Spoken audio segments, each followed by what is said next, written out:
BBC Radio Derby. There are some inspiring people on Strictly this year who are doing brilliant things to raise awareness about various conditions.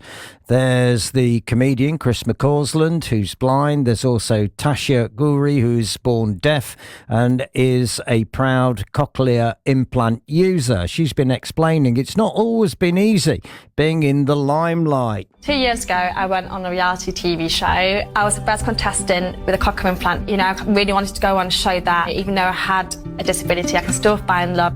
When I left the show, I remember my dad sat me down and he looked at me straight and he said, "Tash, there is a lot of horrific stuff that was written about you, especially on social media. There were videos made about my voice, the way I speak. It became a trend at one point. It fills you with tears straight away and it rips your heart apart because it's your daughter that they're talking about. And it really, really hit me rock bottom because I wanted to go on for representation. I felt like I failed, not just myself, but the whole deaf community. Derbyshire Charity Here Together works with deaf and hearing impaired children and adults. 21-year-old Gargi Agrawala has used the charity. She was born profoundly deaf and uses a cochlear implant like Tasha. And Lisa Greskoviak from the charity was formerly Gargi's teacher. Gargi's been telling me about that implant. So a cochlear implant is a hearing device where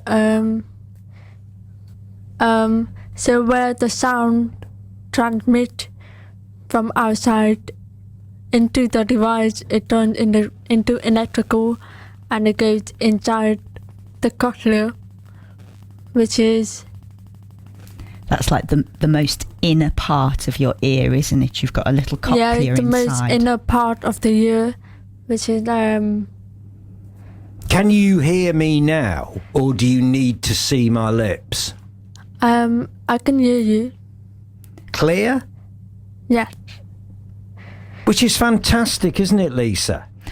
It is. I think it's quite a difference for me, having known Gargi before she had a cochlear implant, when you first started at Noosa, and then seeing the difference of how much sound she could access once she'd gone from using hearing aids to having a cochlear implant. Has it made a massive difference then? It has made a massive difference, but it should also be noted that a huge part of the difference and the positive impact comes from the amount of hard work that Gargi put in, because you almost have to learn how to listen again.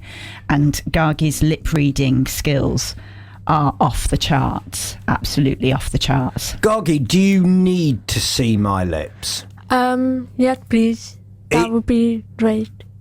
That is important for you to be able, and then you work with reading my lips and what the cochlear implant does for you.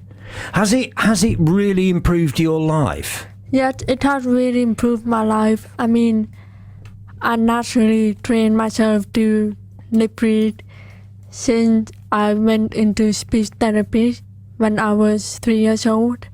So I was born deaf with profound hearing loss, and I was diagnosed with hearing aids at 2. Hearing aids is for severe hearing loss, not profound. Profound is in a sense that it is very almost absolutely no hearing, and severe is somewhere in the middle. You have some amount of hearing left. What's it like seeing someone when they appear on probably the most popular TV show, Strictly, with hearing issues? Yes, it has definitely really helped to see that public figure like Tasha.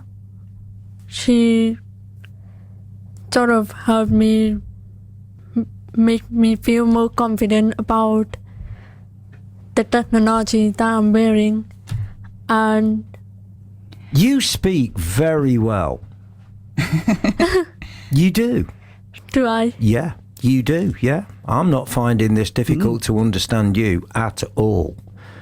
And you said that you were deaf from the age of 3, and you've learned all these skills. Is this where you come in, Lisa? So when I met Gargi, you had moved to England and you were using hearing aids, and I could see very quickly that the hearing aids were doing nothing. I remember you standing underneath the school bell and the alarm kind of going off for the end of the day, and Gargi just didn't even recognise that the bell was going off, and you were stood about 2 foot away from it. So the hearing aids were giving very little. So seeing you then going off and having your cochlear implant operation and coming back, and all of the therapy and the treatment that goes with that, because it's not like going to the opticians and they just give you a set of glasses and you just crack on. There is that whole process of having to learn, like you were saying earlier, Gargi, having to learn almost like a child again, to recognise those sounds and to attach meaning to those sounds, and to learn how to formulate all of those sounds into sentences. And I remember having conversations, chatting with you about like reading, like in the English language, it's so complicated. You've got the word tomb and it's got a B on the end. And so I remember lots of deaf children have often pronounced it as tomba, because they're just reading all of the letters, and then you have to explain, well, actually, no, that B is silent.